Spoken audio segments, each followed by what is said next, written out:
What are these guys drinking? This familiar local drink is rượu, alcohol made from rice or glutinous rice.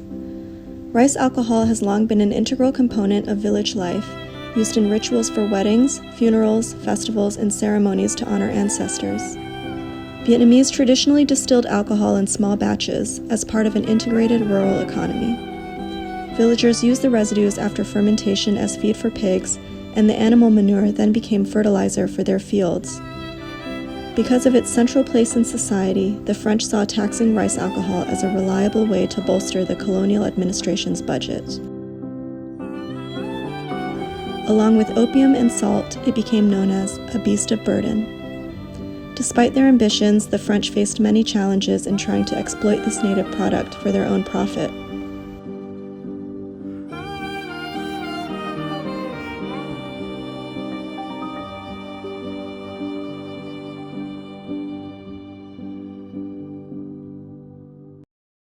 In 1892, the entrepreneur R.A. Fontaine began construction of Indochina's first modern distillery en route du cimetière on the outskirts of Hanoi. The French had been trying to copy Chinese distillers who dominated the market in southern Cochinchina, but the secret to their Chinese ferment remained elusive. Fontaine's success was made possible by his friend, bacteriologist Albert Calmette. Calmette's new research isolated the microbes responsible for fermentation and enabled industrialization by cultivating them in an optimum environment. When it opened in 1899, the Fontaine factory featured exclusive use of Calmette's fermentation process, as well as state-of-the-art technology, including continuous column stills which allowed the factory to operate 24 hours a day and produce almost pure ethanol. The factory was one of the 5 biggest factories developed by Fontaine's company, the Société Française de Distillerie de l'Indochine, SFDIC. Though known for liquor and spirits, SFDIC sold their alcohol for a variety of uses, including medicine, lighting, and motors. It was even used for explosives in France during World War I. But unlike in Indochina, the French government in Europe categorized SFDIC's alcohol as an industrial product unfit for human consumption. The Fontaine factory had promised that scientific improvements in the making of alcohol would result in a higher quality product. Instead, the factory saved costs by using cheaper ingredients like rice derivatives, corn, and molasses, which produced a tasteless result.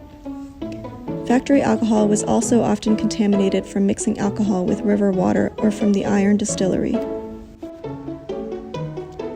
Even though no one wanted to buy SFDIC's product, the administration granted them a monopoly on alcohol.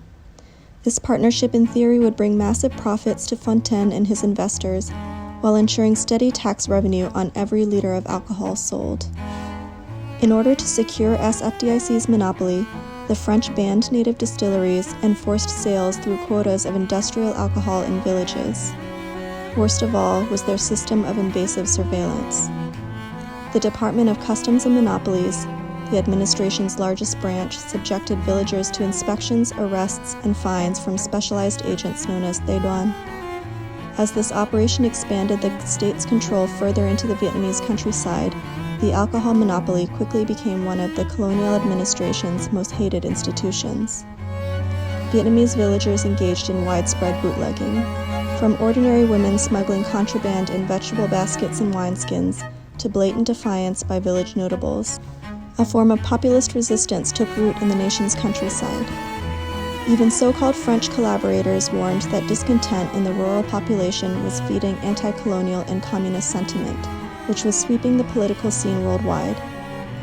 Under public pressure, the French were forced to come to terms with their failures and implement a drastic reform of their regime. They reduced taxes to lower the price of industrial alcohol and made SFDIC improve quality to better meet consumer demands. In 1933, A.R. Fontaine resigned from his company. 20% of the alcohol market opened to limited competition from traditional craft villages, though they remained subject to taxation. Still, this was a major win for Vietnamese activists for whom ending the alcohol monopoly had become a symbol of the aspirations and resistance of the Vietnamese people. Unfortunately, the revolutionary period brought a new challenge for the free production of alcohol. During this time, North Vietnam was cut from supplies in the south, and rice shortages led to the revolutionary slogan, "To drink alcohol is to drink the blood of your compatriots." President Ho Chi Minh turned to factory technology as a solution to conserve rice. In 1955, the Democratic Republic of Vietnam revamped the Fontaine factory as the state-owned Hanoi liquor factory. With the help of Chinese and German experts, the factory adopted new technology to diversify inputs with corn, potatoes, and cassava. Vietnam implemented a new state monopoly that lasted until the 1990s, following the lead of communist states like the Soviet Union and China. Factory alcohol became known as Rượu Quốc Doanh State Enterprise Alcohol.